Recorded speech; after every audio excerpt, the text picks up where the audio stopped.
Lopezen ustez uda honetan ezker abertzaleak herri eta hirietako jaiak erabili nahi izan ditu berriro ere, eta ez du ikusten jarrera aldaketarik.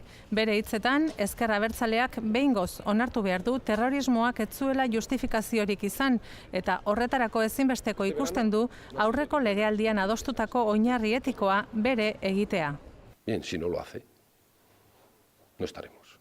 Baldintza hori ez badu betetzen, sozialistek ez dute parte hartuko hilaren 13ko bileran. Lantaldean ez daude ez Alderdi Popularra ez da UPyD ere. Beraz, Lopezek uste du ez duela baliorik izango eurak ere joaten ez badira. Jeltzaleekin lantzen ari diren ituna sinatzeko ere baldintza jarri du Alderdi Sozialistak. Neurri zehatzak eta inbertsio zehatzak jaso behar dira paperean. Sozialistok akordio bat nahi dugu, baina mamia daukan akordioa. Guretzat, erreforma fiskala ez da helburua, baizik eta bidea, baliabide gehiago lortzeko tresna. Eta baliabide hauen xedea erabaki behar izango dugu ere.